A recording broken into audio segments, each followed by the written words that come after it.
Consume, enhance, replicate.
Oh no's keyword should have been.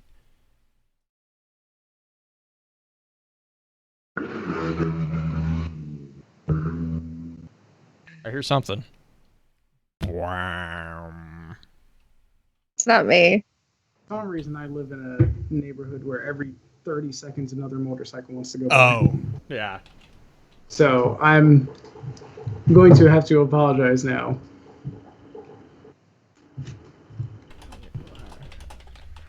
I'm not even gonna put that. I'm just gonna. Yeah, I agree with you, Trigger. Like I'm slightly annoyed with how that was managed, but I think they could have just been a little bit more transparent about that instead of being like not saying anything until everyone finished the bounty and was like, Yeah, "Hey, where's our new entry?" really Oh yeah, you're not getting that. Wait, what? Yeah, like exactly. I'm like you can't know the last entry. I'm like, well, we've read it already. Guys, just let us have it. I'm like, come on.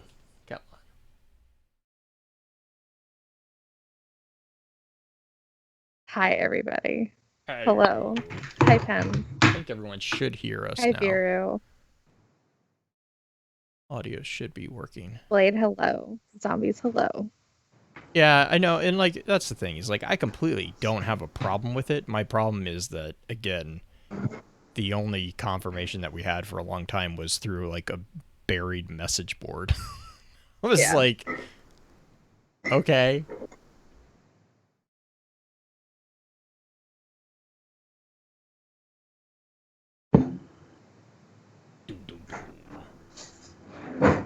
Oh, I like that one.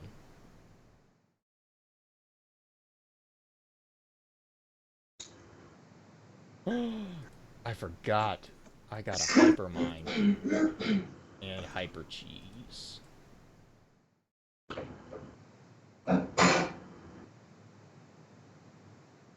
Orchid has to be PG. I do have to be PG for the next 3 hours. I'm gonna try really hard.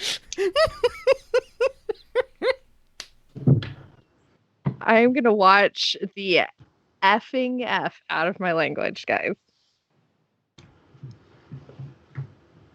Over under to when she breaks.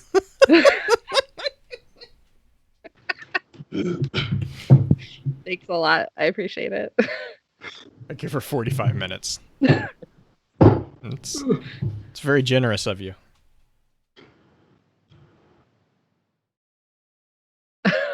Oh, thanks for your blessings, Pens. Vera, thanks for the blessings. We have faith. All right, let's see. Oh, that's what I was gonna do. Jeez. Zombie says no. Do we? But do Nope. we?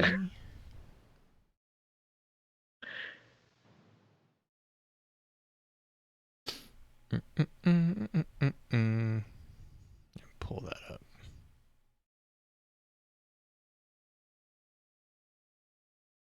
Cool. All right. Well.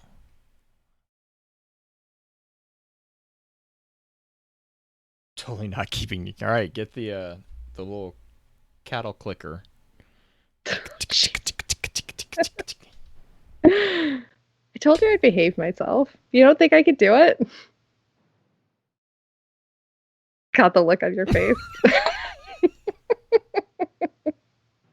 No, I think Noted. that it will. Oh no, Pets. Oh no, is that a command from your channel? Yeah. I'm scared. Oh wait. I have 70 something racked up right now from Halo 2. We finished Halo 2 and went to Halo 3. And then the counter wouldn't Halo clear, 3? so we just kept adding them on. So it's just some Halo stupid number 3's now. Are you just playing regular? I'm playing regular Halo 3. No. Are you playing like what difficulty? Normal. I'm not Okay. playing easy game for babies. I'm playing normal difficulty. Oh no. The question, it's either normal or it's legendary. That's no, it's normal. That's the options. I'm not doing any skulls. Okay. Legendary by itself, you don't need skulls to make it tough. Why would this is my first playthrough? Why do you think I would do it on anything but normal? Because it's Halo. You always go through Halo Legendary blind. That's the best way to experience it. No, it's not. Just wait until you get to Halo 4. I'd like to get. Everyone says I'm gonna cry more than I did in like Halo. For 4? Yeah. Yeah, probably. Damn it. It's a good cry though. Is it? Yes, it is. Okay.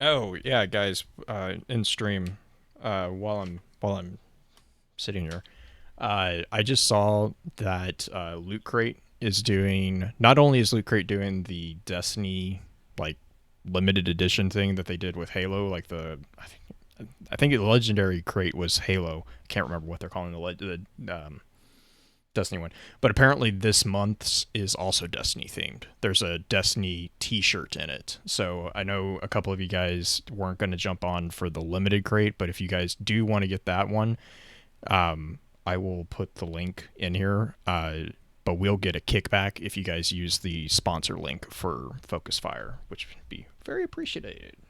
Very appreciated. Wow, language. English. Hard. English. Let me see where did I put that? Oh, Black Flag. You just made my day. Thank you. Yeah, exactly. That's what it should. A pretty cry. Pretty cry. It's okay. You're not going to see my face tonight. You don't know that I did my hair and have makeup on for you. You're not going to let me live that down, are you? Nope. I mean, I can. You get to enjoy it. Make nope. it where they. You get to enjoy it. No one else. No one else. Oh, okay.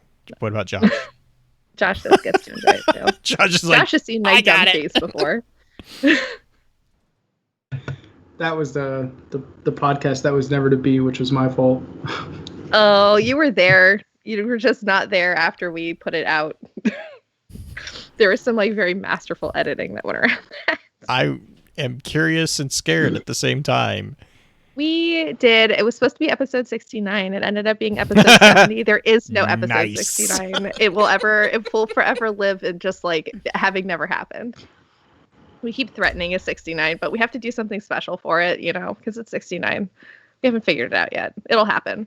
But it was a bunch of lore people, because Hyven and Mrs. Hyven were buying a house. So it was just Almost and I.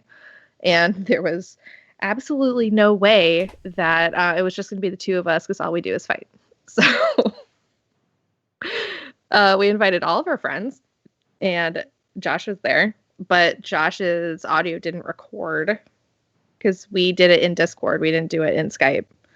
So we couldn't record it because I didn't have OBS open at the time. So we had no audio for him. So we had to edit the entire episode around him not having audio. So every response to him and every mention of him, we essentially erased him from the record. He never happened. But we know you were there. See, that should be my nickname for tonight. It should just be redacted.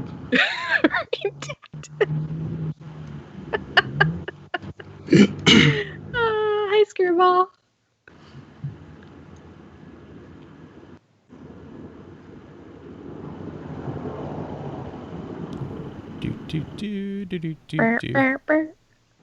I told you I wasn't going to wing this, Blue. I'm going to wing this. Ha ha! It worked! What? You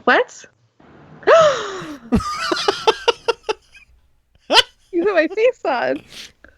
Hi, guys. I did my hair. Just for you. Yay! Sorry, Josh. I don't have it set up for you. It's because she's stealing Hi, green everybody. spot. I'm totally fine being the nebulous sound in the The back. redacted here. I'm redacted. I'm the voice that's bringing out the logographs. I am. Oh, Wow. Otter Camp success. Oh, well, thank you, Pens. Oh yeah, I always forget. Every time I'm going down my Twitter feed, I'm like, why is there otters? It's always worship. It's always me. Sorry. Not sorry. Guys, follow me on Twitter. Hey, it's working if you want some otters. I think everyone here does, so you're welcome. I'm Pradith. I'm the guest host who was, who was, is, and still will be. I love it. Oh, thank you, zombies. cool. All right. Let's get that started. Show notes would help. The dog just opened the door and came in, turned around, and walked back out. I have no idea what she's Rude. doing. I don't know what she's doing.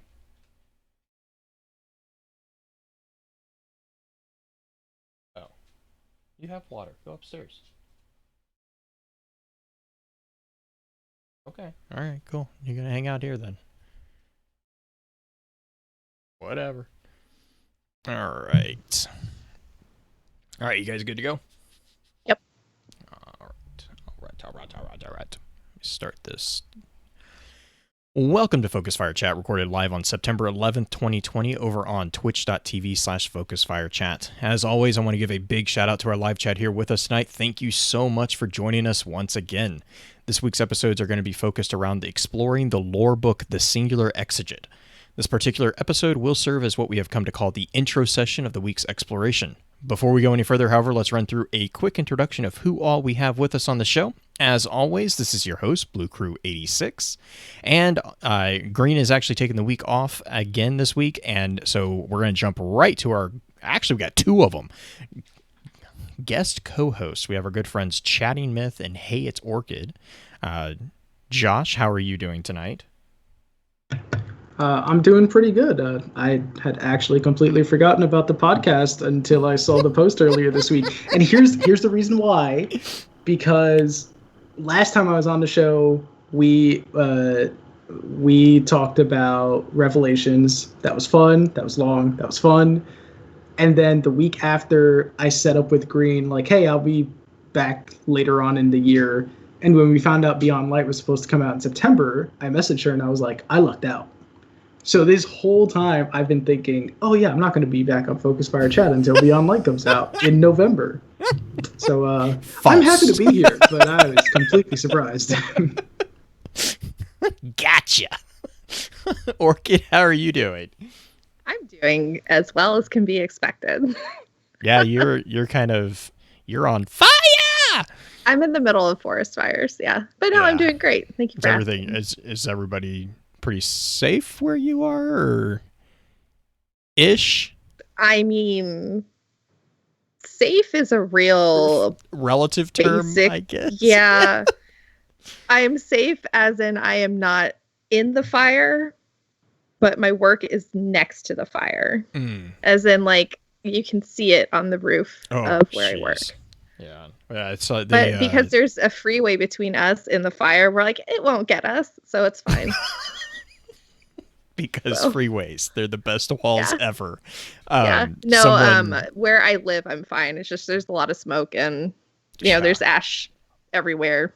And so it was supposed to be 95 the other day, and it was 70 because we haven't seen the sun in 4 days. Wow. So yeah, someone posted a drone video that they took of, I think it was San Francisco, and they had laid over the Blade 2047 or 20 the Blade Runner track music, and it was like I watched it like 2 or 3 times, and I'm like, I don't actually know if this is real or if this is from the movie. Like I know it's not from the movie, but because of the tinge of everything, it was just my gosh.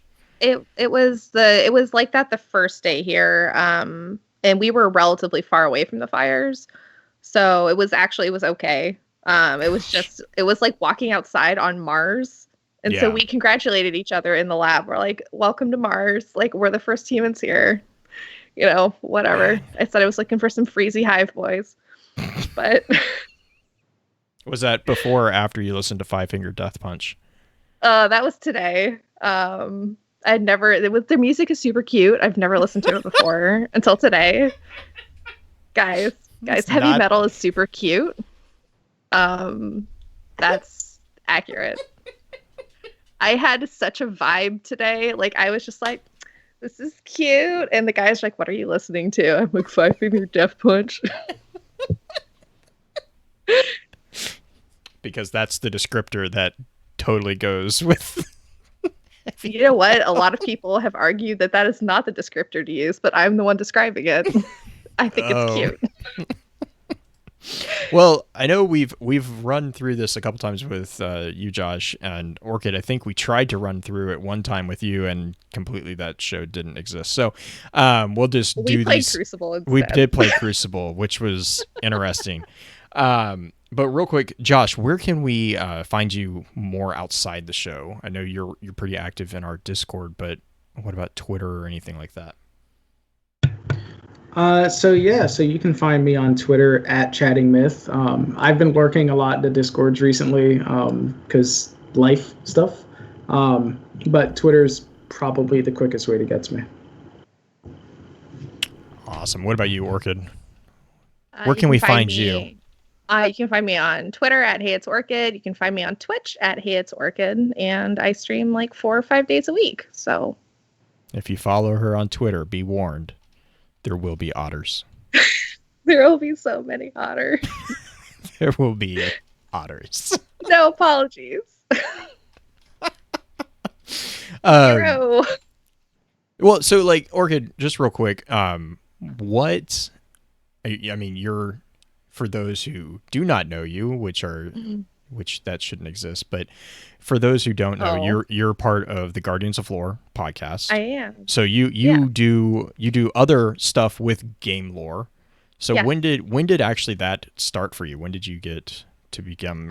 When did you get interested in game lore specifically? Game lore.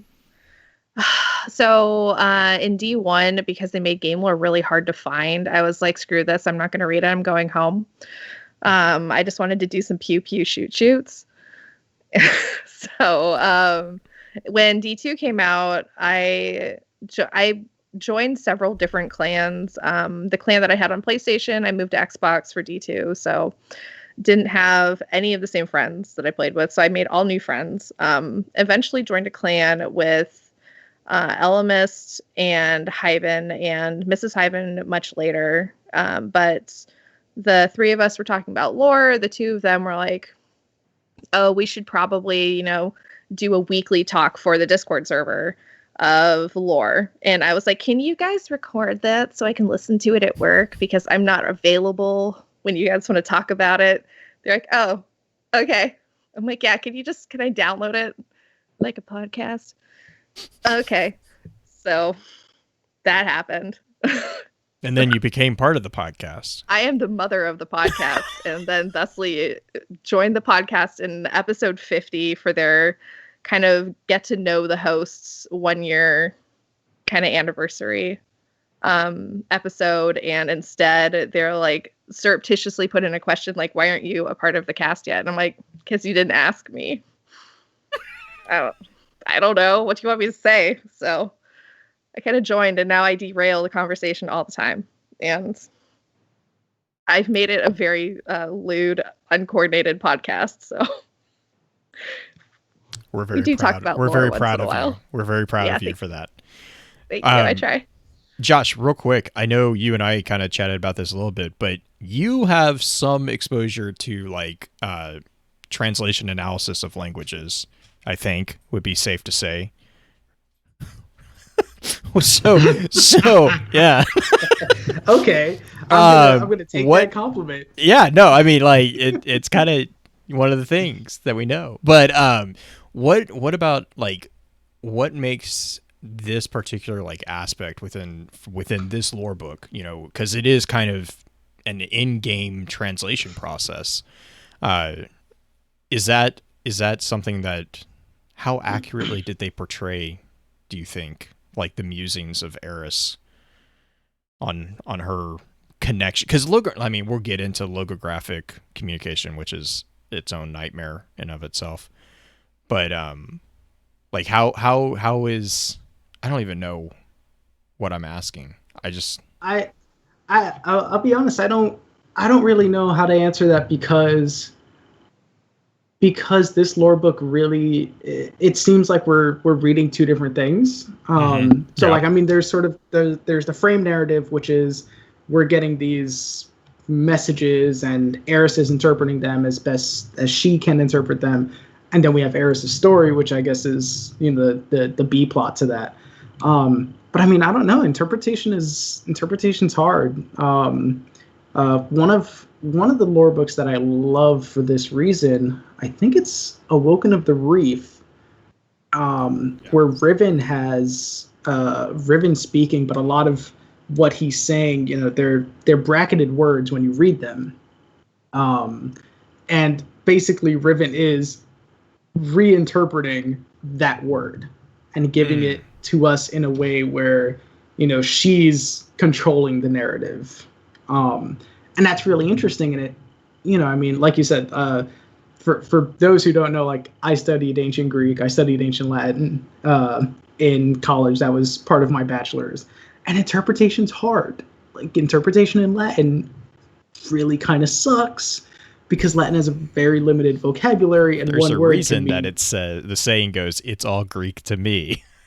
Yeah, so like, I mean, at some point, like this book is basically Eris's interpretation, and I think at some cases she does a really interesting job, and then there's other points where I don't know how much of what she's relaying to us is her own personal information, her own personal feelings, rather.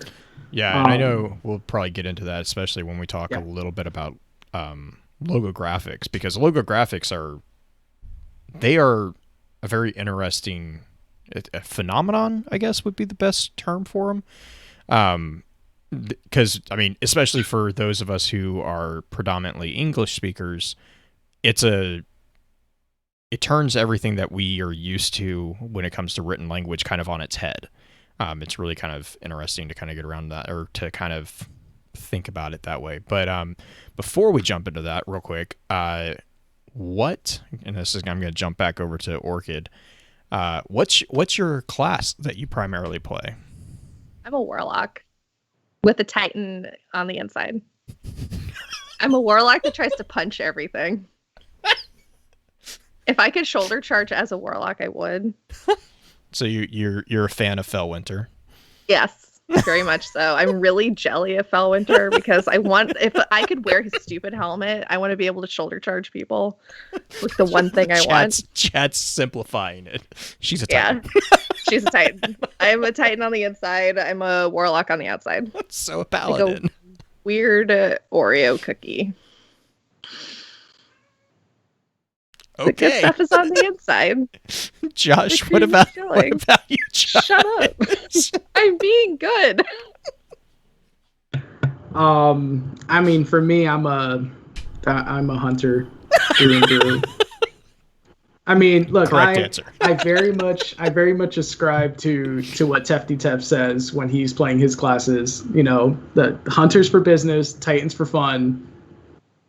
I have a warlock too because I need it to experience all three parts. And that's how I treat it. I'm like, hunters for business. I'm gonna get on my hunter. Hunter's my main. I'm gonna enjoy it. Titan is when I just want to be brainless in the Crucible and somehow rack up like 25 plus kills.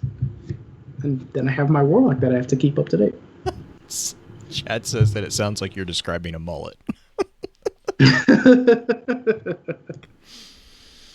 Oh man. But yeah, okay, so that's kind of the end of our kind of getting to know us. So we're going to jump real quick into a very quick ad break, and then we're going to come back. Or actually, before I forget, because Green normally does this for me, so I don't, or I'm not used to the pacing here. Real quick, I do have one big announcement, and Orchid even was very nice and called it out for me in the show notes, and I nearly forgot it anyways because that's how discombobulated I am. Real quick, earlier today, I had put out a update over on the website for the Lore Network, and I just wanted to also explain a little bit here on the podcast for anyone who either doesn't get on Twitter or doesn't use the website, which both of those, you probably won't care. But anyways, basically what we're doing is we are going to kind of move away from the current website layout, and we're going to try out Reddit as a means to distributing posts and interacting with everybody. So what it's going to be is for the next couple weeks, really, just view it as like a trial run. We're going to try it out. We're going to see how it works. I get the sense that Reddit will make it a little bit easier for everyone to stay in touch because Reddit has a format that is much more conducive to conversation than a website. It's easier to comment on it. It's easier to interact with the authors of each individual thread instead of post. So we created our own subreddit. The subreddit is the Lore Network, all one word. I have the link to that in the post on the website. And then if the trial run actually is met with pretty good success, what I'm going to actually do is I'm going to redirect our URLs to go to the subreddit. So you won't even really have to worry about anything. I'm going to try to make it as painless as possible for everyone. But really, to kind of open it up a little bit, what that means is, for the most part, nothing really. It's going to just be a little bit slightly aesthetic change for the people who see our post. Articles are basically going to be put in the same way that articles are put individually on the website. We're going to create them individually as threads on the subreddit. Again, comments, upvotes, all that is much more native to Reddit, so it's a little bit easier to kind of encourage that interactivity. We also, on the Reddit page, I've gone ahead and created every one of the content creators who's already a member of the Lore Network. I've gone ahead and created a dedicated wiki profile page for them. In the Reddit, there is a link at the very top that says wiki. Click on that, and then you will see a list of all the members and their own pages.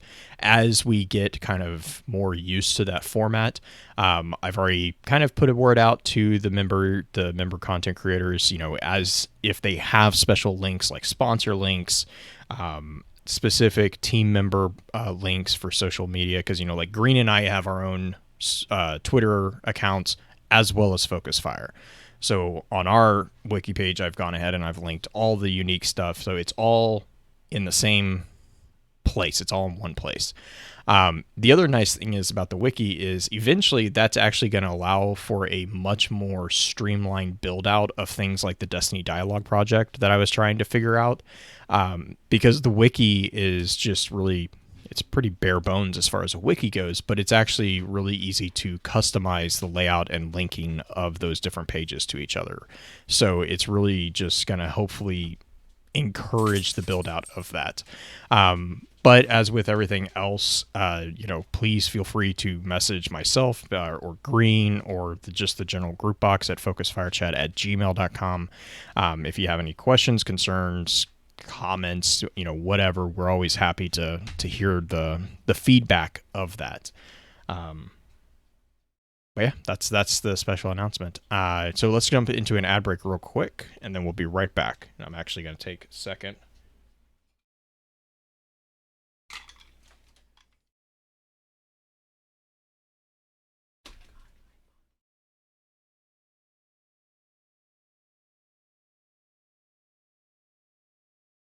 Okay, cool. Thank you, guys. Okay, so let's jump into just like a basic, like what we've kind of started calling the cocktail knowledge of it. So this lore book, what is it? What is this lore book? It was a book that was introduced in the Season of Arrival. So this season we got it. We were kind of talking about this before we started recording. The week of this recording would have been the last entry, because of the deferment of the season, though we have been denied the last entry in game, I think would be the best way to say that. It basically got locked up. The reason why is because every week we had a weekly interference mission, and we're going to probably talk about that, especially within the advanced session, because it's got its own component within the lore of the actual book as well. But at its core, this is a collection of reports from Eris to the Vanguard, but it is also a collection of her personal notes and reflections. And then if you look at the transcripts for the missions themselves, there's actually another message that's being sent to the Guardian. So we have a 3-layered, if you will, collection here. And these are all in connection and all concerning messages received from the pyramid ship that appeared over Io. So when you take all of these different 3 levels of communications, you get a pretty good image of what Eris is thinking about this. This is also connected to the False Idols lore record, which was back, I believe, at the beginning of the season, in which we see Nokris actually show up and pledge himself to Savathun. Because the connection there is basically Nokris and Savathun discuss how to disrupt the communications between the pyramids and the Guardians. So basically that ties into the quest or the missions as well. We'll kind of talk about that just a little bit.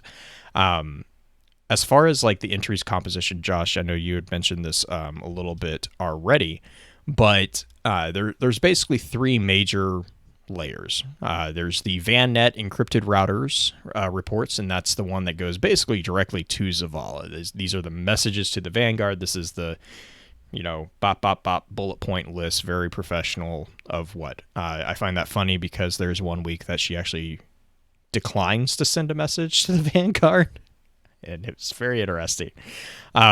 The other half that we find within the lore book are the personal thoughts and almost a diary of Eris as she proceeds through the interpretation of the various logographic messages. Keep in mind that word, we've kind of mentioned it a couple times. We're going to come back to it in just a second. Of interest for me, at least, the other thing that was kind of called out with the personal thoughts and diary was the actual components that were used to write them. The vast majority of them are written on hive leather because, Eris, she loves skinning a thrall.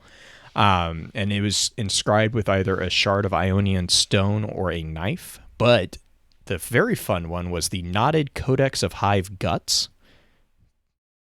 because you got to use the whole hive, I guess. I don't know that one.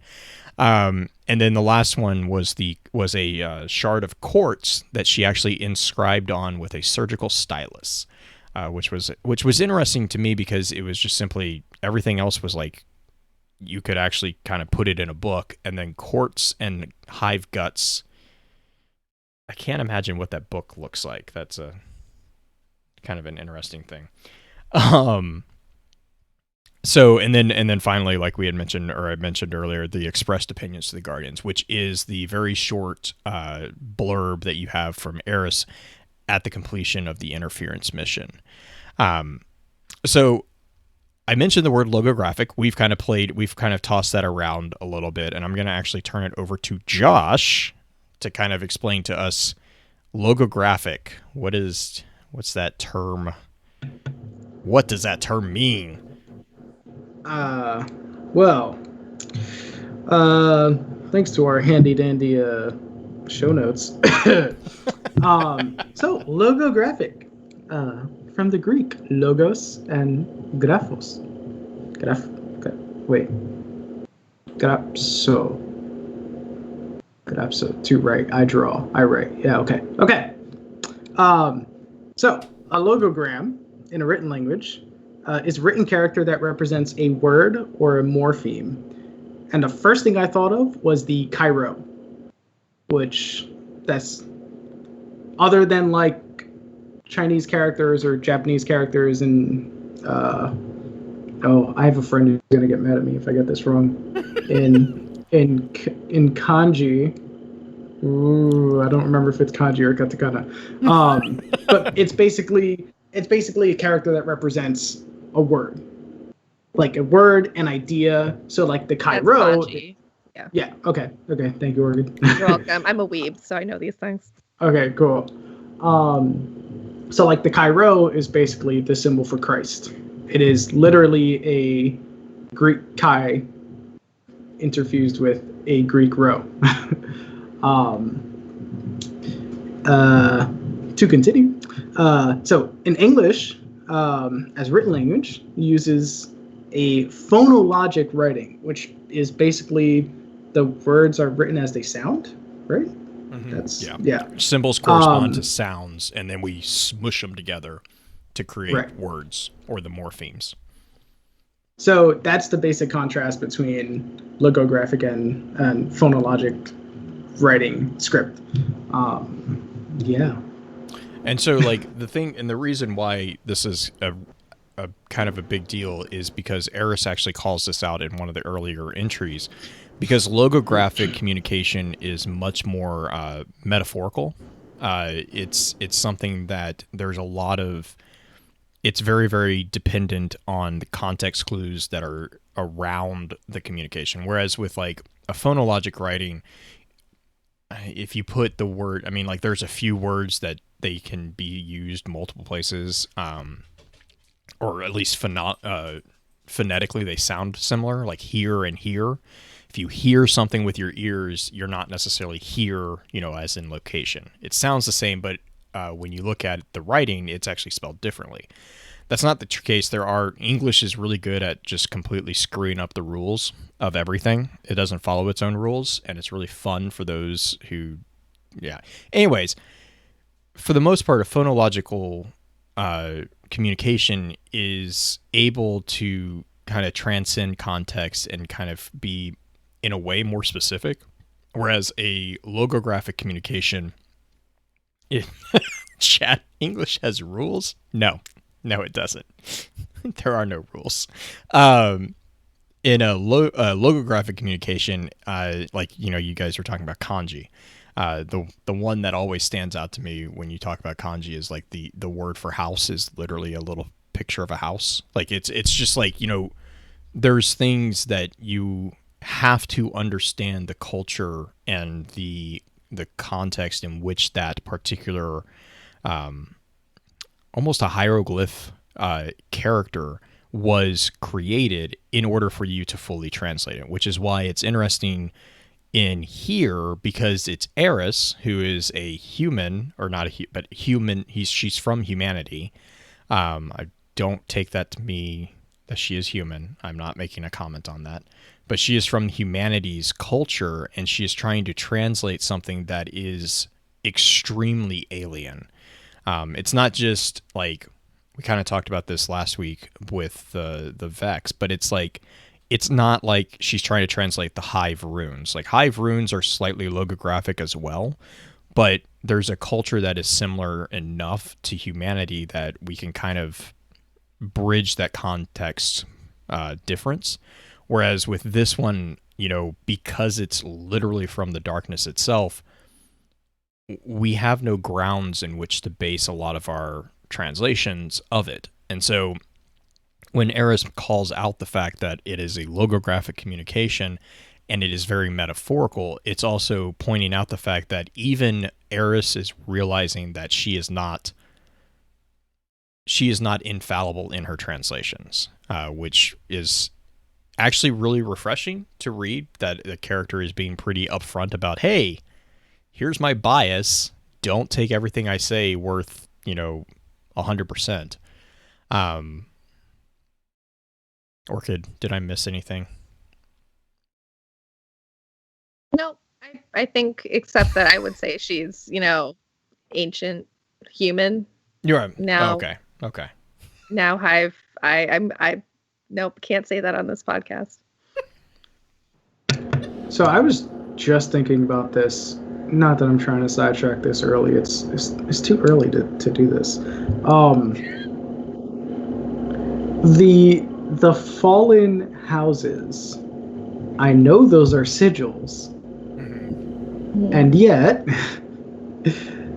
the House of Devils looks like a devil. The House of Kings looks like a throne. The House of Wolves looks like a wolf. I mean, but isn't that also kind of thinking. a sigil in and of itself is kind of... Well, okay, so like a coat of arms first thing in would my be... head. Yeah. So Yeah. like I'm thinking of, like a Song of Ice and Fire. Like sure, House Stark. It's a gray wolf on a on a white running field. Ooh, I just read that and I'm gonna mess that up. So like, yeah, sure, but we also, or at least I'm pretty sure we know that the fallen written language looks similar to the sigils. Like that's sort of my question. Like, is that not just a sigil, but is that like the actual word? Yeah, that's written? kind of what Veru just brought up in chat. He says, we know through the shadows of your lore that Hive language is actually not native to the Hive, but if their runes are something they came up with, is this language Eris encounters still a reference to the spoken language of the Hive? Like, could this have been the actual, like, what the Hive were trying to transcribe into something? That's definitely an interesting thought, because there was, I think someone, I can't remember, I saw up in chat earlier, someone made the comment, if this was meant to be read kind of in parallel to Unveiling as well, like because of the connection again there. So that's a definitely something I'm gonna take away. And Dancy, I'm gonna blame you for my lack of sleep again. First it was dark, now he's got me chasing down a freaking logographic translation of Hive runes. But before I get too far down that one, real quick, the characters that are mentioned within the lore book, especially, we have obviously Eris. She is the primary driver, narrative, whatever term you want to use for that. Zavala is also mentioned, if not just because he is the receiver of the Vanguard reports. He actually does make an appearance on one entry, but for the most part, Zavala is the intended recipient. We have a Guardian who goes by the name of Anina, who is part of the subplot of the entries. She is tasked with finding that pesky pineapple. Which I love She's that. like a grad student for well, a researcher. Well, that's what she presents herself as. She is not quite that. No, but she thinks she is. And I don't want to take that away from her. Fair enough. She just wants to have pineapple for her pizza. I don't know what's the problem here. Everything with that sentence is a problem. We also have an unknown ghost, which we'll kind of talk about a little bit there, who kind of pops up and is spying on things. And then actually really randomly and kind of interestingly, we have a mention of Callus's daughter, Kyatil. So I find that interesting because up until now, Kyatil is the only one who was on Callus's hit list that we did not have a firm confirmation had been killed. And apparently she's still around. I think we had the wasn't there a machine gun earlier? We learned about her in the Fourth Horseman. Right. Well, I mean, like we learned about her back with a long time. But I mean, this is again another kind of nod to she's making moves back Heir on. Mm-hmm. Oh, heir apparent. Thank you. Thank you, Black Flag and Orchid. This is kind of a call out. Eris makes a comment about how she could be making a power play back in the Empire while Callus is kind of trying to seduce the Guardians, I think would be the PG word for what he is trying to do. Sweetmeats are involved. Sweetmeats are involved. Where's Green when we need her? Yeah. For the shutter. Sweetmeats and planet wine. Ew. Wine made of planets. Gross. I don't want that. Callus just wants a friend. That's that's sure. Let's go with that one. Callus is a thick boy. I'm into it. Yep. No. Yep. A life partner. Yeah. So oh geez. All right, so real quick, to kind of jump into the weekly process here. So this is all wrapped into the means to an end quest. And there's basically 3 steps. The third step actually has 3 alternate variety or 3 options depending on which week you're in. They rotate. I won't get to that in just a second. The first step is barrier to entry. This is basically when we have to go and do the new public event, the contact public event, and that is either on Io or Titan. And basically the explanation that we get from the event is we are being called to contain spreading darkness through the completion of the contact public event. Ghost within the flavor text of the actual mission item says that the Drifter wouldn't have agreed to help without an ulterior motive. We should keep an eye on him and his machine. Because the ramshackle cryptarch, God, I love the random voice lines on the Umbral decoder. Yeah. It's like Rahul, except better. It's true. I would rather go to the trash can than Rahul every day. Yum, yum, yum, yum, yum, yum, yum, yum, yum, yum, yum. So the second step after, so you basically to do this, you have like the little meter and then you complete, however many runs of the contact public event, depending on if you activate the heroic mode or don't activate the heroic mode, how far away or how far through this event you get, it'll fill up the meter different. You fill up to 100%, it ticks off to the second one. Or the second step. The second step is referred to as force. And this is basically the description that we get is a challenge is issued to the strong. And the flavor text is actually from an unknown origin. And the quote is, show your strength or be broken by those who will. And what we're called to do is we're called to collect umbral traces through a series of activities. Depending on the week, it seems to rotate predominantly between Gambit and Crucible. I think also I don't pay attention to the other things because those are the only 2 that I can do. I know there's like Nightmare Hunts. Heroic, Nightmare Hunts. Nightmare Hunts. There's Heroic yeah. Adventures and Menagerie. Menagerie, that was the other one. Yeah. I don't go near that with a 50-foot pole. Anyways, once you... So you don't have any sweet meats. Anyways, once you get done with that step, it's the same thing. It's a gauge. You have to collect like the umbral traces. You get then, once you have that completed, you get the last step, which is called Perseverance. And this is one of my favorite flavor texts for this episode is going to be, if that krill hag wants the cradle, she'll have to pry it from our cold, dead hands. Ah, Eris. Always so good with words. So this is the one that actually I kind of mentioned. It rotates through 3 different versions. There is the first version that we came encounter with is called the Ritual Encounter. This is the one where you run in and there's 2 islands off to the side and you have to defeat the witches and then stand on the plate. So you basically disperse the rituals by standing on the plate, which is very akin to Crota's End, is the thing that it always reminds me of.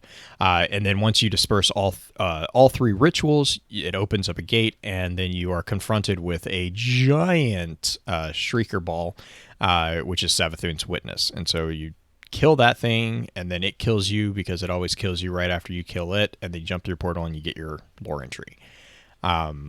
The second week is what's referred to as the Relic Encounter, and in this one we have to defeat multiple figures that are titled Envoys of Savathun, and then in between each stage we have to cross a bridge. There's 3 battles, again number 3, and then once you defeat the last set of envoys, you are then presented again with the Savathun's Witness, and you blow it up, are blown up, and then go get your lore entry. And then finally is the Crystal Encounter. I'm just going to run through these real quick because they're just... Yeah. Crystal Encounter is basically almost a combination of the 2 before. You have to do battle with multiple envoys. Usually it's like, I want to say it's like 2 envoys for every crystal. And then they are linked to a crystal. So basically, as long as the envoys are alive, the crystal is immune to damage. You kill both the envoys, it opens the crystal up to damage, destroy the crystal, rinse and repeat. You destroy 3 crystals, it opens the gate, you go and you blow up Savathun's Witness, and then this one actually also has the absolutely terrifying teleporting knight that's called the Shifting Blade. He's one of the guys from... I remind me of Alec Hull. But I think in Destiny 2, the other time that we see Guardian a knight like this would be the Haunted Forest. Yeah, well, the Haunted Forest, and then also what's the Reckoning. Reckoning. That's Reckoning. what it was. Yeah, the Reckoning. Oh, Black Flag's comment calling out. Yeah, I guess that's true, because that would be interesting. An interesting point that Black Flag's bringing up is that each encounter is based on a location from the Dreadnought. It's an interesting thing. And I'm also being corrected that there apparently is a science to killing the Savathun's Witness before it kills you. I don't believe it. Anyways, it's lies. And then basically once you get the third, and that's each week, so you go Ritual, Relic, Crystal, and then at the 4th week you go back up to Ritual, Relic, Crystal. And you just run through an issue. There is theoretically a 4th one. We haven't encountered it just yet, but it'll be interesting to see which one that one is. I guess that's kind of the meat and the skeleton of the whole thing. I think we'll take a quick little ad break here, and then we can jump into a really, really high level look at the 13 entries that we've had. There's actually 14 entries, but I would know we've gotten 13 for sure. So we'll take a quick ad break and be right back.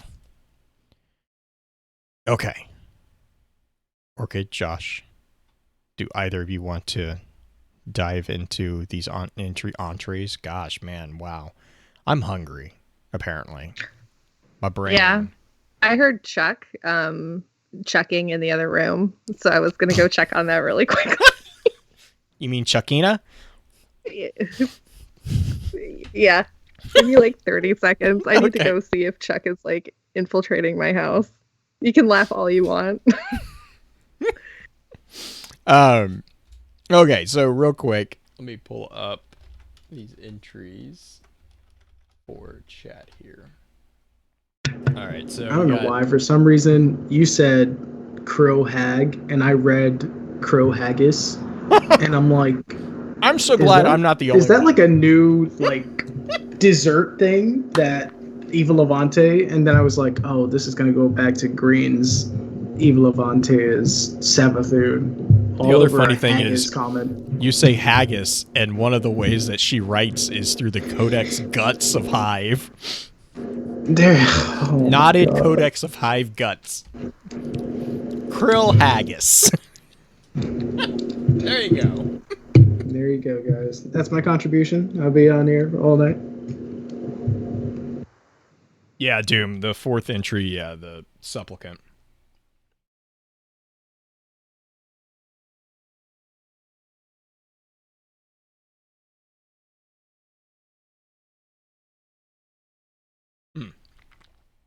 Yep. Oh, okay. All right, so real quick, now that I got this pulled up, the first entry is protected. Really quick here. It's just basically an introduction to the whole thing. We get the personal notes here that I believe this is where she starts. She starts looking at ways to learn how to cook. I actually really like the subplot of these almost more than the translation pieces, because Eris is an interesting individual. I will say that. She does mention, if you'll remember from when we talked about Revelation, there was the character of Quang Zhan. Do you want me to pronounce it for you? Yeah, do it. Quang Shin? That one. I was completely off. Yeah. KX. Quang Shin. Shin. Okay. Shin. But Eris is aware of this character. And Eris is aware of basically the journal that we got from the collector's edition is basically confirmed that Eris has seen it and read it. So I thought that was an interesting little callback there. No dancing. I do not want to pronounce your crazy German words. Nope. Let's see. She decides that she is going to make a wok so that she can try to make fried rice. The next entry is eggshell. Basically, this one is Eris talking about how by using this logograph, it's a good sign because it shows that the darkness is trying to entice us with things instead of just outright destroying us. In the more interesting component, she has met a challenge with her wok. Her wok is on fire. You know what? Seasoning woks are hard. I just love the ending of my wok is on fire.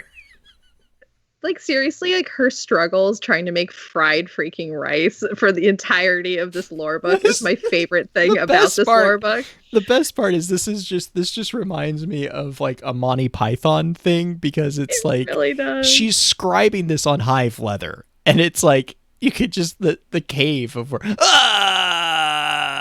yeah, like it's just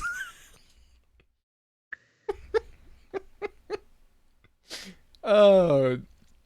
The next one is white. And to call out here real quick for those who are reading along in chat with us, VIP 2014, that is the Guardian. That's our character. So again, she's kind of mentioning it's in her personal notes. She calls out that it's not talking about like white as in a pure white. It's kind of something that's not. It's just the same. It's sterile. Yeah. And this, boring. Yeah, and then she has to clean her walk. So she used oh no, it burned like hive blood. Mm-hmm. So, and this is also when we are introduced to Anina, and Eris gets mad at her and snaps at her to bring her a pineapple because she wants to try a pineapple with her fried rice. I get the Titan reference, but just why a pineapple? I just don't get it. It was one of the earlier entries. I'm trying to find it real quick, but she was talking about something, and she was going through a list of ingredients, and she was like, "Was it the first one?" Yeah. No, yeah. Tonight I cook fried rice. Rice and raisins will come from my stores. The recipe calls for pineapple. Is this a joke? A pine-flavored apple? Why do people not know that pineapples and dragonflies existed? But kiwi I'm still cucumbers fascinated by the dragonfly ornament, where they're like, a dragonfly? How does that work? Couldn't be. No. But dragons are cool. Dragons are super cool. The fourth one is cusp, and this Eris translates as a threat. She then goes on to talk about kind of the implication is that it is a repeated mistake. She talks about the collapse and how the darkness is trying to present this idea that the darkness is not our enemy, it is only the traveler's enemy, which is an interesting thing because she calls out, why is it trying to go around us? It's an interesting concept there. She also starts regretting sending Anina away because I think at this point her walk is completely gone. Oh, because she needs a taster. That's what she needs, someone to tell her if it actually tastes. This one, the fifth one is gift, and this is the one that she does not send a report to Zavala. The point of note here that I would like to make is also that this is the week that Zavala actually shows up and visits Eris. So that could be why she doesn't send a report to him. This is also the week that if you're standing in the wrong place, you get killed. You get very, very violently. It's very funny because that happened to me when I did it. Oh my gosh, I just cracked up. But this is also the week that we get the ruinous effigy from Eris. So this is the gift, basically, that is referenced here. The following week after that is contrast. And this is the one where I think, Josh, you had mentioned the darkness presenting itself as like a part of a natural cycle, and is that evil? Is that not? Eris goes and kind of takes that and says, is winter evil? No, it's not. Winter's not evil, but it's still dangerous. It's still something that can cause evil. It can cause destruction if you aren't careful and prepare for it. That was a really good metaphor that she had there, too. Oh God, I love it. I love that. Was one of those, when I'm reading most of the other lore entries and I'm like, okay, this is interesting, or I mean, especially when I was when I was listening to it, when I was listening to the audio files, and that metaphor hits and I'm like, whoa, that is telling. I mean, it works. It was great. It does. I love, because I also love how she navigates it into a really good segue for what we're going to see with stasis. Not only is it winter and ice, but it's also, survival in winter requires wintercraft. Survival in darkness requires a new idea of good and evil. And so it's like Eris is kind of opening the door for that. I kind of made a comment that it's the morality debate concerning the use of darkness by the Guardians. The next one is, yes. I really like, actually, towards the beginning of the reading, it's she talks about the jaded guardians. Mm-hmm. The strangers to the true lots who claim that the traveler has ulterior motives and the darkness is a natural force. They worship gray. For them, the line between right and wrong is as fine as silk and just as easy to cut. And I think a lot of us guardians are being called out there because we flippantly say, oh yeah, you know, like travelers got some evil motives, like ghosts, we can't trust them. I mean, like, I have to admit first that I'm one of those guardians. Like, I don't trust the traveler. I don't trust the ghosts because we don't know. It just showed up one day and gave us powers and guns and told us to go shoot the things, like, and took away our memories and all this stuff. And it made us these, like, walking soldiers for it. And so we don't know really, like, what is our purpose. And I know Osiris goes into that a lot in his own books, but, like, I think this is her calling out to all the guardians who really do believe that, because we just don't know. And keep that in mind, because we're going to come back to that in a couple entries, actually. But real quick, yes, which like, all right, what's this one? And I love how she Yes. like even she's like, nothing meaningful is here. Like, Nope. perhaps I have misinterpreted the results. I love that. I'm like, whatever. This is also when Anina returns. She confirms that pineapples are real, and she is what was it? I will not give up my work, not until I have fried rice with pineapple and raisins. Not until I know exactly what is coming.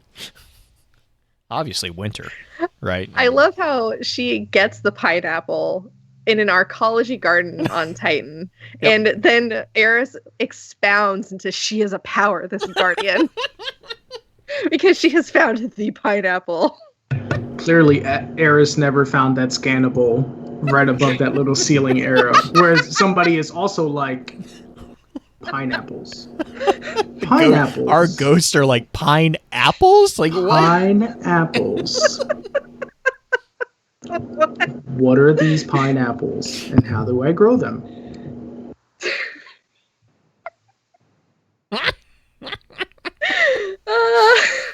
Oh man. Anyways, the next one is Unborn.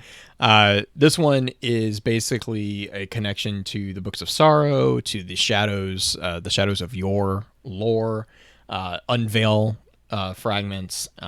It's basically, you know, the Traveler is a false creator, blah blah blah blah blah. And even Eris kind of calls out like, how Gnostic, you know, blah blah blah, was my rebirth in evil. But then she talks about how her ghost, you know, if we are evil, then why did her ghost sacrifice herself to save Eris? You know, she goes on and she actually makes, I like this one. She says, I do fear immortality without choice. I would not want to go on as a prisoner in vexed glass or a spirit trapped in the sea of screams. Cough, cough. Toland. After that, this comes back to what Orchid, you were just talking about as to the possible reasons why guardians do not have memories of their first life. And this is the entry called Purity. She takes on the idea that some guardians have of being taken by the light, or light taken. She says that her opinion of it is that it's a popular heresy, because we do not lose the capacity to choose. We make our own fate. Whereas the taken don't have their own will. Their will really is not their own. And she goes on to kind of expound on that within her personal notes. She talks about how, like, as a student of the Hive lore, she remembers talking about the final shape and all that. Update, Anina found pineapple seeds, so she wants her to grow them. That's the most important part, the pineapple seeds. Most important part. Not discussing, like, the nature of, like, the guardians being, quote unquote, like, not light taken, but pineapple seeds. Who was it in chat? Trigger Blade says Purity, take and retain their memories. We don't. I would say that some take and retain their memories. I think. Because I think that I don't know. Like, I keep going back and forth on that one. Well, do we know of any quote unquote conscious taken other than Riven, which is kind of cheating? Right. Riven cheats. Well, we have and Coria. Well, she was only half taken. Because it was called out that she was only taken enough to control her, but not to eradicate her will. Now, there are major taken component or taken opponents from D1 that did have some independence. There's the really annoying one from the Prison of Elders Psylocke. No, not Psylocke. No, that's not it. God, he yelled it every Psylocke the Defiler. Yeah, the Defiler. God, that one. Yeah, it's but the thing is like what my point there is that I don't know if that's every taken, because the intent that I kind of got was that like the rank and file taken were kind of wiped clean and they're just pawns on the chessboard. Malak kept his memories and his personality. So I know there are named taken, but there are not. But like the rank and file, we don't have really strong confirmation that they necessarily remember their past. I'm not saying that it's not possible, because we just don't have one way or the other. Oh, real quick in chat. No, we do not have any record of any taken humans. There is no record in the lore or in-game that we have. However, yep, Trigger, we do have some Tetuans who were taken, and those are awoken, so we'll see. They were also the ones that we were able to untake, which was a very weird process. But real quick, jump to the next one. Conviction is called out as being connected to the later entry. So this is entry 10. Eris refers to entry 12. She says that there's a connection to the camouflage logograph. Interestingly enough here, this is where Eris kind of comes to the defense of Zavala's character and his choices. She is very much a supporter of Zavala and his choices with the regards to how he is handling things. She says that he is not a marionette. He is a strategist. His guardians are all tacticians. But and so they love when some grand new threat appears, but when it is defeated, they become restless, and they use their bold victories as proof that Zavala is a timid leader. But he is not swayed by the hot-blooded elite. He fears victory disease. So it's a really, actually, I really like this one as well. Then jumping to the most important aspect, because I know Orchid was really dying to know about this. Inanna returned with the pineapple seeds. Yes. However, Io does not support agriculture. It does not. So she had to make up her own loam or her own soil to plant them in. I have so many things to say about that. That's okay. I'll refrain. I will plant the pineapple seeds in this little garden. I hope their roots are not too big. Oh my God. Eris. That brings us to Petulant. Petulant is I can't help but read this as a jab at the lore community, most notably Matt and Mylan, for the theories of Eris being evil. Because that's pretty much what it's all about. Their channels are full of open speculation about me. Is she a hapless lackey of Queen Mara, an ancient proto-Hive matron? And why does she offer to trade a bag of quartz chip data stores for a pound of breadfruit? Honestly, when I read this, I heard it in Matt's voice in my head. And it's not because I listen to him every day when I'm at work when he's streaming. And so I know his voice very well at this point. But yeah, I definitely, because of his obsession with is she, secretly evil. It just, yeah. I think I was just more annoyed that Teox got brought up again. I'm just like, God, can we just not? We're not gonna ever get rid of it. I know it's gonna be like by Lightfall when that comes out in 2 years. It's gonna be like, oh, look at that! It's a cryopod, huh? It's a fallen. His name is Nezrak's best friend. No, Nezrak's back. God damn it, Nezrak's back.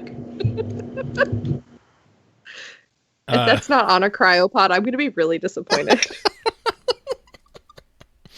Hey, I was already annoyed in D1 when we had that Dreadnought map, and there was this big crystalline structure right in the middle of it, and there was clearly like a wizard in there.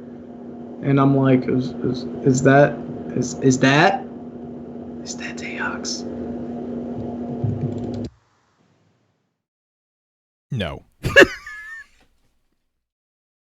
Okay, so jumping to the next one, camouflage. Camouflage is what? You did forget that Eris is lonely.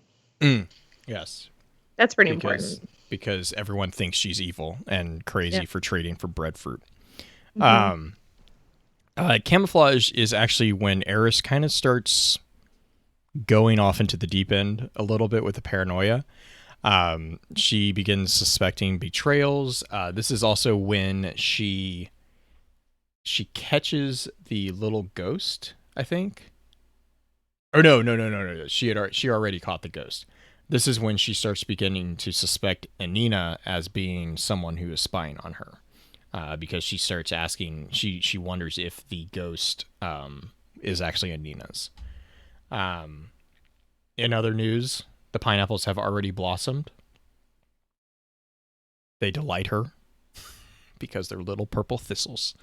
That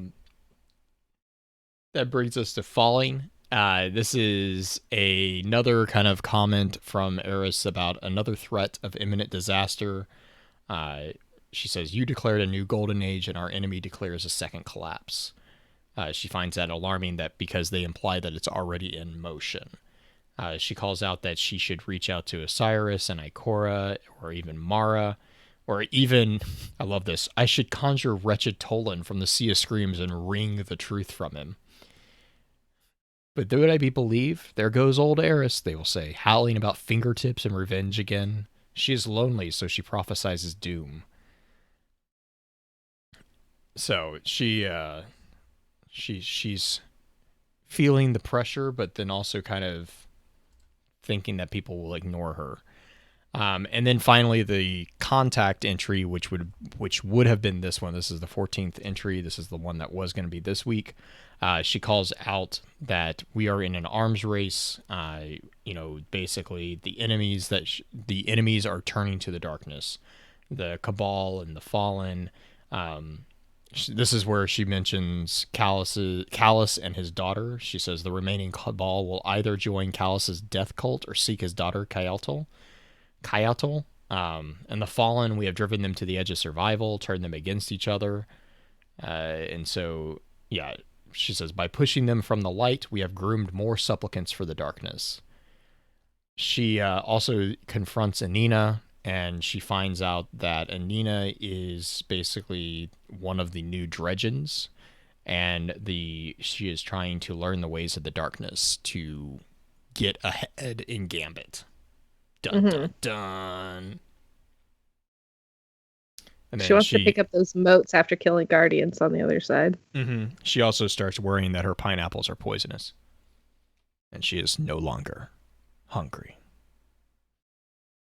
Yeah, well, maybe you shouldn't put them on pizza. But, so, I mean, that's a really, really, really quick run through of like a summary of them. And I think the advanced session, we can kind of dig into the difference between the communication and the different levels of communication. I think would be a good way to run through those. Mm-hmm. So I'm going to turn it over to you guys real quick for intro session shout outs. Orchid, you want to go first? The shout out to my own podcast because I'm here. I'm going to plug it. Can listen to Guardians of Lore every week wherever you want to find podcasts. This current week, as of the recording, we are doing Stolen Intelligence Part 1 and 2. And then we'll also be doing the Singular Exegete. Exegete? Is that how you say it? I think so. I'm assuming. Sure. That one, the one that we're doing right now. And we'll also be doing what is it? The one where Brother Vance tears out someone's eyeballs with his thumb. That Regress cool and one. regress. Yeah, we're going to do that one too. So you can look forward to those. And yeah, so please, you can follow us at Guardians_Lore on Twitter. You can follow me at Hey It's Orchid. And all of our lovely hosts. You can follow me anyway if you want to see a bunch of otters. Otters. Josh, what about you? I mean, shout out to you guys because, you guys are willing to always bring me back, and I seem to never know if I'm going to be up until 2 or 3 a.m. every time I'm here because Revelations was long that time. That was I think you and I just sped through a couple entries at one point. But no, yeah, shout out to you guys for always being willing to bring me on. Definitely. Real quick, thank you, Orchid. You're welcome. Doing your job for you. That's Green's job. It's listed under Green's name. Yeah, I could do that part. Orchid is correcting my show notes for me. Just want to give a big shout out to you both for helping me this week get through these 2 episodes. Next week we are going to have Dwyer on, and we're going to be talking about just basically a general update on the darkness, which should be an interesting conversation to say the least. Other than that, just really, again, let us know what your thoughts are on the new format of the articles over on the subreddit. That is, again, the subreddit is The Lore Network. The link is in the show. Well, the link will be in the show notes and also over on the website as well. They're already asking for specific intros to the episode. Oh, gosh. So, as usual, thank you for your time. And until next time, remember, with wisdom we conquer, stand strong, stand tall, and keep exploring. Huzzah. Right. I am going to go get another cup of water. I'm going to go get a piece of cheese. I'm just going to go use the bathroom. That works. Break time. Cheese time.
Bum, bum, bum, bum, bum.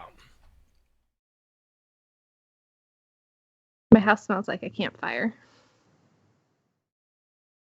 Oh, he's back. Hide. Hi.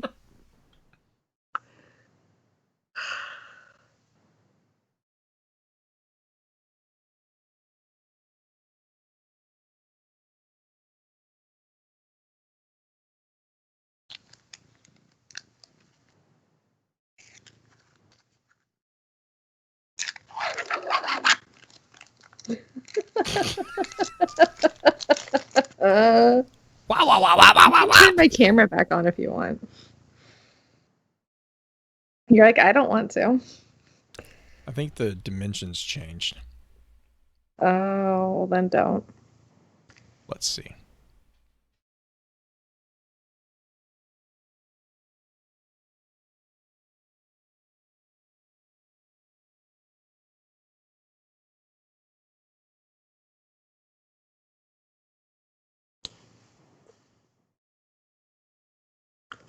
Don't do it. It's a trap. How dare you, Cobra?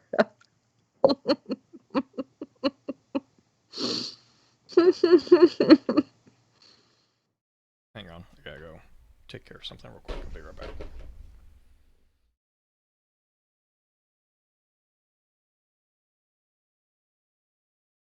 Let there be orchid. There doesn't have to be orchid.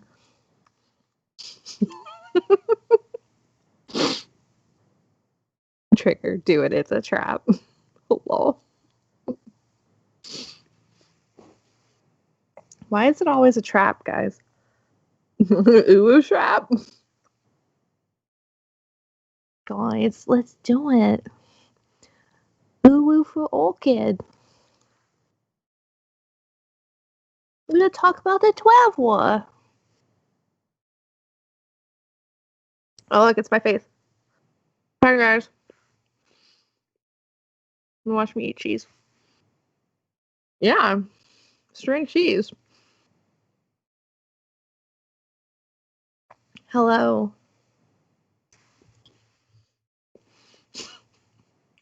The trap is life. My life is a freaking trap right now. Oh, really? Well, black flag. Thank you. You don't know what you're saying. But I'll remember you said that. You want some cheese, Toki?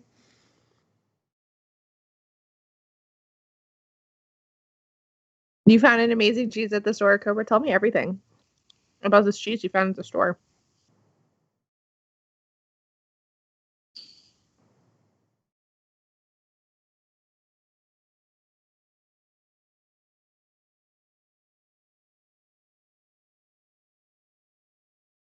You guys should all tell me your favorite cheese while we're sitting here. Because I have another string cheese right here. No Toki. This is my string cheese. String trap, I work at a GCX. I will be at GCX next year. It was the plan for the podcast to be there this year, but we did not make it. So next year.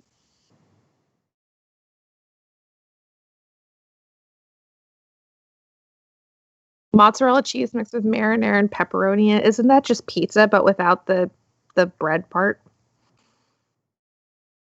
You just told me what pizza is.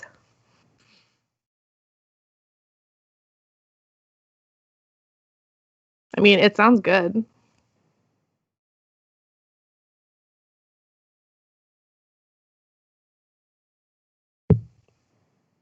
My cat loves cheese. Irish cheddar. Irish cheddar is really good. It's good in omelets. Pepper jack.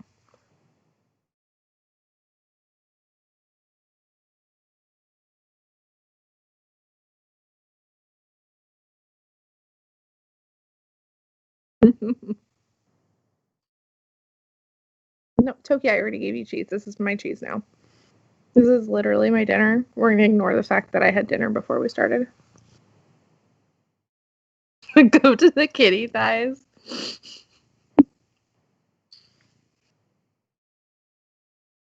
My cats smell like campfire at the moment. Toki, you want to say hi?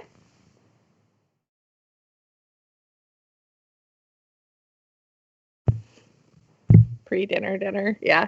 It's like second breakfast. Toki, say hi. Hi. Hi. I know. Hello. He's so dirty. Like his paws are just like absolutely gray. Our yard is full of ash at the moment. So, and the cats like to lay in it.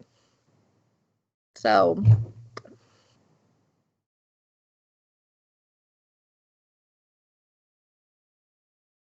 Toki, what have I told you about jumping up here on the table when I'm doing things? Hmm? This is my cheese. This is not your cheese. I know. I know, baby. Oh, Screwball, you have Uncrustables? Oh, yeah, you have grape Uncrustables. No one wants those.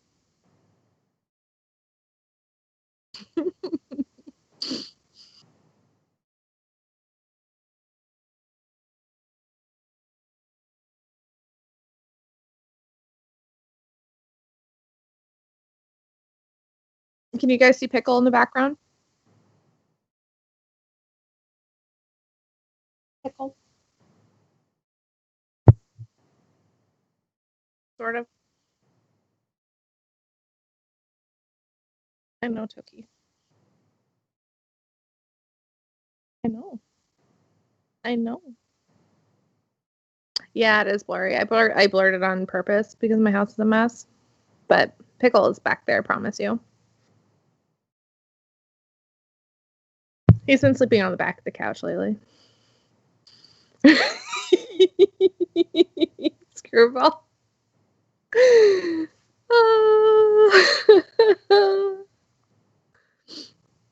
It's okay. I forgive you for liking grape. It's not your fault. You were raised wrong. Is it the orange blur? No. He's a gray blur on the back of the couch. The orange blur is probably Shax. I have a plushie Shax on my couch. Actually, I could just turn the blur off. I don't know how to do that. I'm not gonna change it.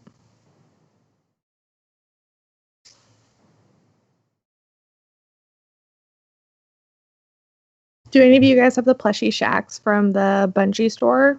It's pretty great. No, Toki. I know.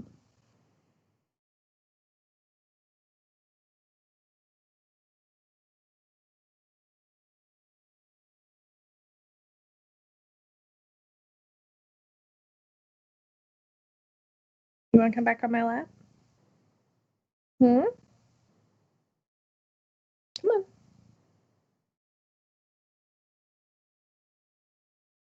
You have the Cade figure? Nice. There you go.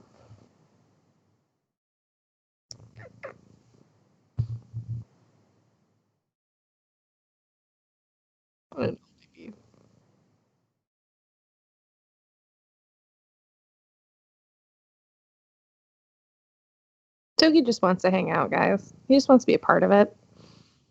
He wants to talk about that lore. This is how he is a lot when we're recording our own episodes. It's just you usually can't see because we don't stream it, and it's like 7 a.m. for me. So we're all just like sleep tussled and have coffee in front of us. Oh, you're gonna get your Conqueror pin? Oh, nice. I just got my flawless pin today from the seal not getting flawless. It was really nice. And I put it on the stack of all of my other pins and realized I am like accumulating them. It's like kind of a good feeling.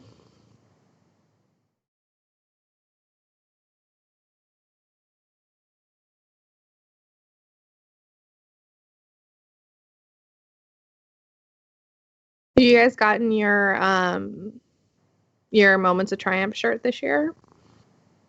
Because I'm wearing mine. It's covered in cat hair now because Toki, but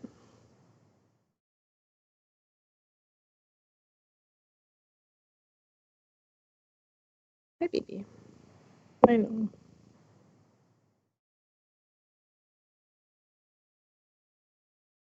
You don't know if you want to get the pin? Do you usually buy the pins? Don't you have like, I know Blue's got a cork board that has stuff on it. Do you keep your pins like in cases or do you guys like display them? I kind of want to display mine, but I like them in the boxes.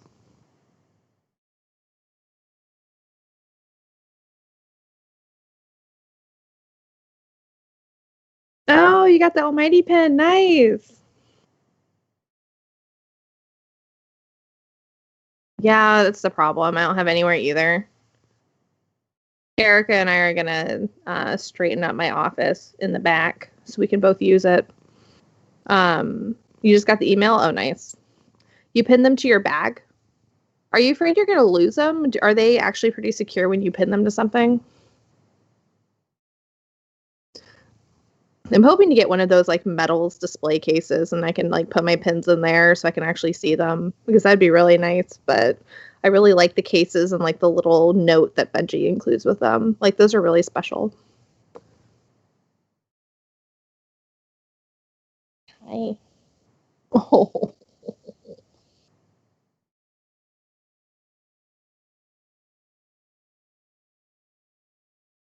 Yeah. Okay.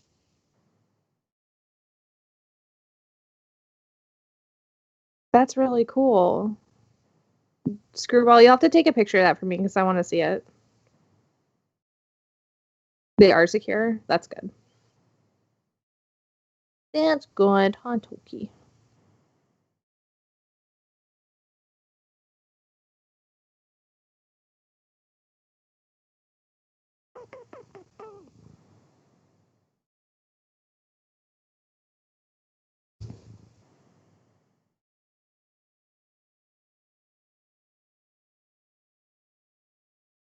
Guys, look at this cat here. You'll DM me a pic? Cool. Thank you. Please do. This is like the most time I've spent with my cat in weeks.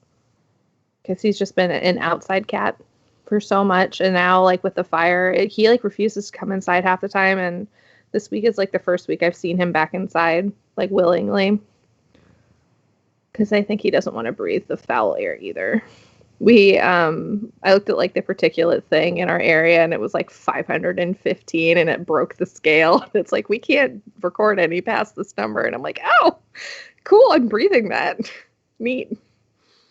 This is fine. You have the cases displayed with the notes. Okay. Okay.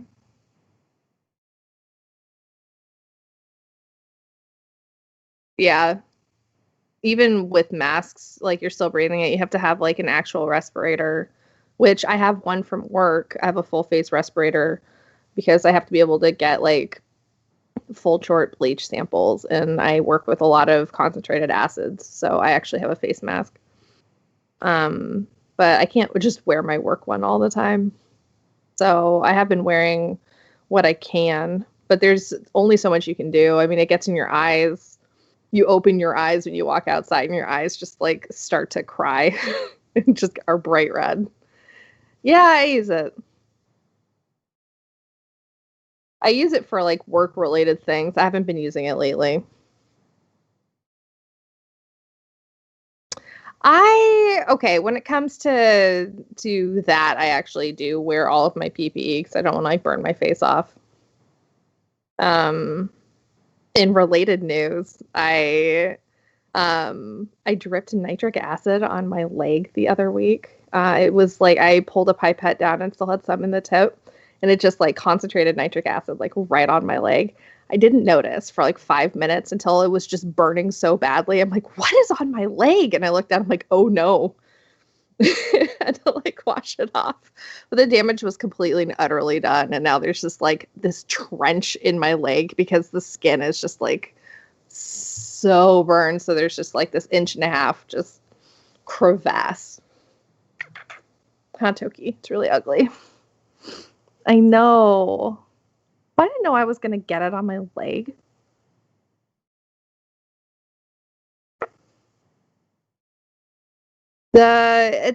Trigger, it's a little bit of both. I'm accident prone because I'm really just oblivious to my surroundings.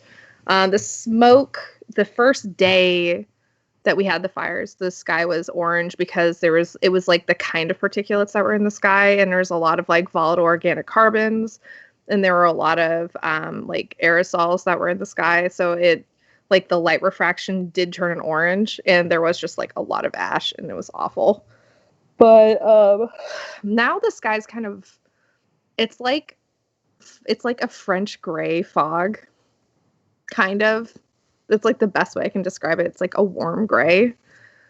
So, like a French gray. Hey, pizza trains. And yeah, it's just like, it really just looks like it's super, super, super foggy, but it's all smoke and you can't see through it. So your viewing distance is really short. But when you're closer to the actual fire, like, yeah, it's pretty orange. But where I am, it's just, you just can't see anything. Like, luckily, I'm like 5 miles away from the fire. So I'm relatively safe where I am. So it's okay. 8 miles, something like that. Like I said, if it hops the freeway and gets closer to me, and if it hops the river, I'm like really screwed, but describing a romantic apocalypse. Yeah. Oh, did you? Okay, cool. Thank you. Let me look at my Twitter because you guys are sending me stuff. No, why?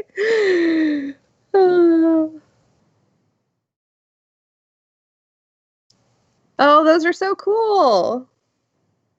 I love it. Oh, yeah, that does look really solid. I have that same Trials pin that you do. Oh, that's so cool. Oh, and I have that. Oh, I have most of these pins. Oh, you have a Mylan original pin? He made so few of those. I'm really jealous. I wanted one, but I didn't buy one.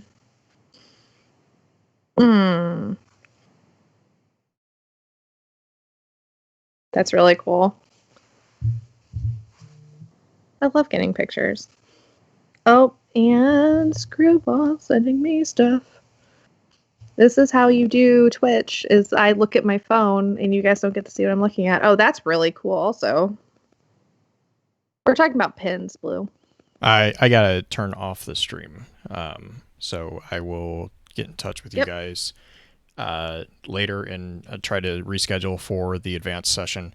I apologize to everyone. Just have something that I have to take care of. So I love you. Yeah, you guys have a great night. No I problem. apologize Hope for everything's good. Yeah, no, it is. It's just minor panic attack. So thank you guys for coming out, and like I said, I'll message both of you guys and we'll try to figure out a time to get the second part done. Stream, you guys have a great night. We will see you next week. Bye.